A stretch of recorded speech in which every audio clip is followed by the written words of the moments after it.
Shamshabad Rajiv Gandhi international airport ఇటీవల ప్రయాణికుల రాకపోకలతోటి ఆశ్చర్యకరమైన వృద్ధిని రికార్డ్ చేసింది.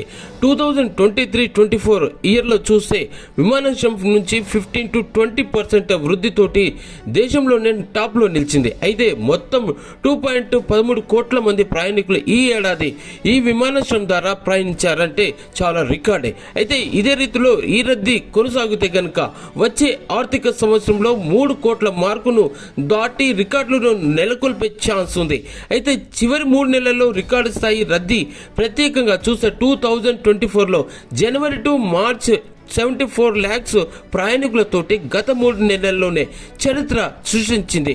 సాధారణంగా నెలకు 20 లక్షల మంది ప్రయాణికులు ఈ విమానాశ్రయం ద్వారా ప్రయాణిస్తే ఈ సమయంలో గణనీయంగా రద్దీ పెరిగింది.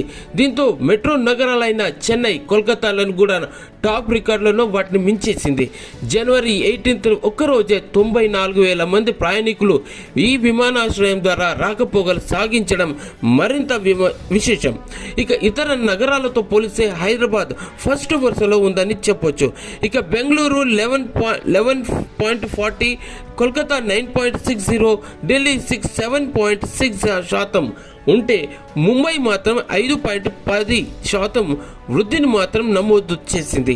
ఇక హైదరాబాద్ 15.20% వృద్ధితోటి అగ్రస్థానంలో ప్రస్తుతం నిలిచి ఉంది. ఇది నగరంలో జరుగుతున్న జాతీయ, అంతర్జాతీయ సదస్సులు, ఇతర రాష్ట్రాల నుండి విదేశీ ప్రయాణికుల కోసం హైదరాబాద్ను ఎంచుకున్నందుకే ఈ పెరుగుదల జరిగిందని చెప్పవచ్చు.